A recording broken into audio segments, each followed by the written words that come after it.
Hello survivors and welcome to another Walking Dead Road to Survival video, and in this video we're going to be taking a look at what is going to be coming to the War Depot update, which is going to replace the current War Depot, which is a 60-day refresh. This is only the second time it's going to be refreshed, and the current depot does expire initially on the 26th of December 2020.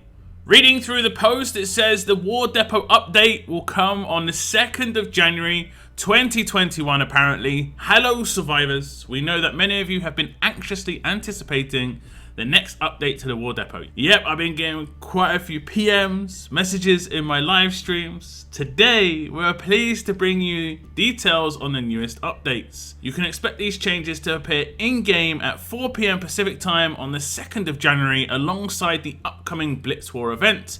Check out the details below. It does look like the normality of what we had in the current season, where we're going to get 25 half-rotting heads, the War Depot cost of 100, stock of up to 40. Then we have S-Class Choice Box A and S-Class Choice Box B, being able to get 30 of S-Class Choice Box A this time round and 20 of S-Class Choice Box B. Then we have the 1 Bernadette for 400 War Depot tokens. You can get 5. 3 bennies have been added and you can get 10 of those, so that's quite a lot of bennies. 1 engine grease for 100, 10 of those. Varnish, blowtorch the same, 10 of those. Blowtorch has been maybe reduced in cost, it's gone down to 50 maybe. I don't know if it was that cheap before, but blowtorches are very nice to have just to be able to get those crafts out the way. But it does look like armory tokens are going to be added to the depot, which is actually really good. And you can get 15,000 for 150 War Depot tokens, and you can get that up to 10 times. So you can potentially get 150,000 armory tokens from the War Depot, which is definitely a massive thumbs up from me. Now I know what you're asking, what are in the actual S-Class card choice boxes, and here we have S-Class Choice Box A, and we can get 200 of Andrea, Javi, Lee, Abraham, or Marcus. Remember, you can get this now at a boosted 30 times, so you can get 6,000 cards of these characters. So if you did go for the battle pass and pick up 4,000 Andrea cards there, you could potentially pick up the remaining 6,000 Andrea cards in the War Depot, and you're going to be able to have S-Class Andrea. Or you could go for another character in here. Javi, Lee, Abraham, Marcus. There is quite a selection of characters in the first choice crate. However, there has been a big change to S-Class Choice Box B, where there is going to be a massive boosted amount of cards. They are slightly older characters in, some cases, but we'll look at 500 cards of either Beta, Nor, Axel, Alpha, Jackie, and Michonne. And then you could also choose 700 cards of Princess, Rosita, Gentleman, and Mateo. If you are newer to the game, getting more cards is generally the better way to go, and there are some key characters in that S-Class Choice Box B. Princess, Mateo, Alpha, Axel, Nor, those 5 characters alone are extremely powerful, and they will make a massive difference to your roster. You'll be able to get 20 of these crates, so you would actually be able to get more than enough of any of these cards, of any of these characters, to get them as an S-Class character. You could get 10,000 of Beta, Nor, Axel, Alpha, Jackie, and Michonne, and you can get 14,000 of Princess, Rosita, Gentleman, and Mateo. I would say once you hit the 10k, if you are like brand new and you do manage to get enough, war tokens to get this done, do change to a different character. Go for Princess and then maybe swap it around. Princess for me is probably the best character to pick up in here if you are 100% brand new. Otherwise, I think people should go for probably Axel and Alpha, as they are probably the best characters in here in terms of raw power and unlocking new things for your teams. Do any of these characters stick out for me though? I would say I want to get myself Abraham.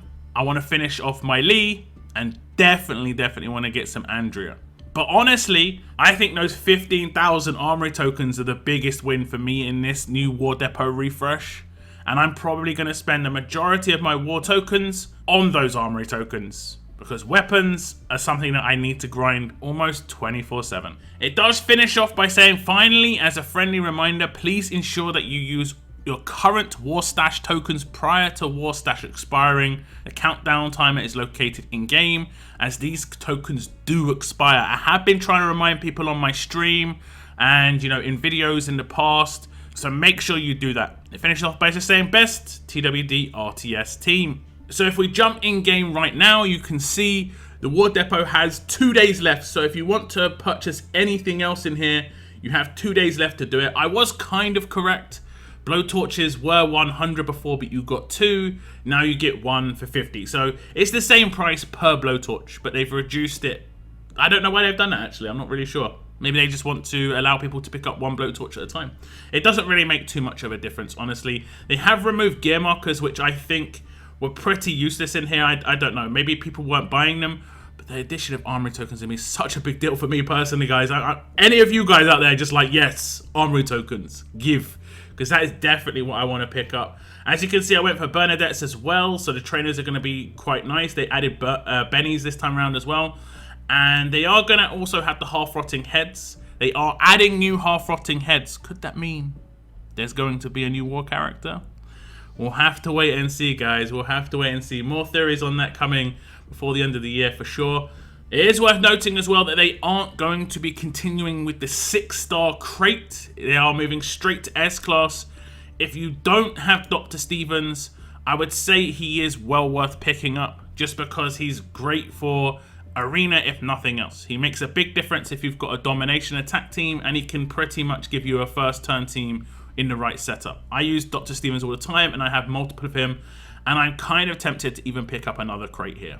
But while this does have 2 days and 10 hours left on this depot, so if you do want to get any of these crates that you want, and you've seen the new characters and you're like, actually I kind of want Job because he's not in the next refresh. I like Job, and you want to get him out of here.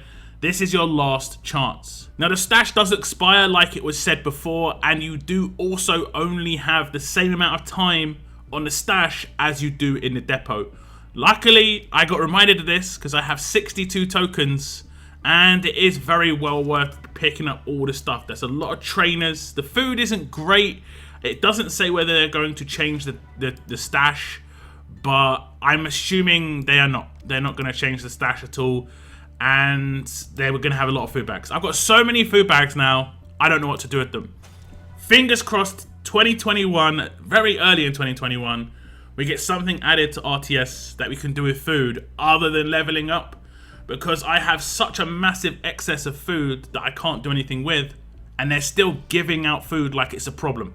Personally, don't have any problems with food. I'm having to craft high replenish on a very regular basis. Please give us something else to do with food on a weekly basis at the minimum. I think that's very, very much needed. But that is the War Depot refresh, guys. Some great characters in there. Are any of those characters, like I said, sticking out and just saying, yes, grab me? Like I said before, definitely Andrea. And I kind of want to get Abraham. I just kind of want to get Abraham. He's got that trauma right on his weapon. And he's got the potential for the massive defense down very early. So there could be some fun teams with him for sure. I think he's a good attacking option. You could put him in a nice combo team. So yeah, I kind of want Abraham. Leave any comments and thoughts down below. I will respond when I can. This is going to be my last video before Christmas, the 24th today. I am going to be live streaming tonight if you want to tune in to the Christmas Eve live stream. But otherwise, if I don't see you then, I want to hope you have a happy Christmas, guys. Enjoy the days ahead, chill out, and get ready for 2021, because it's going to be a hell of a lot better than 2020, right? It has to be. It has to be. That is the end of my video, though, guys. I want to thank you very much for tuning in. And as always, keep on surviving, guys. Keep on surviving.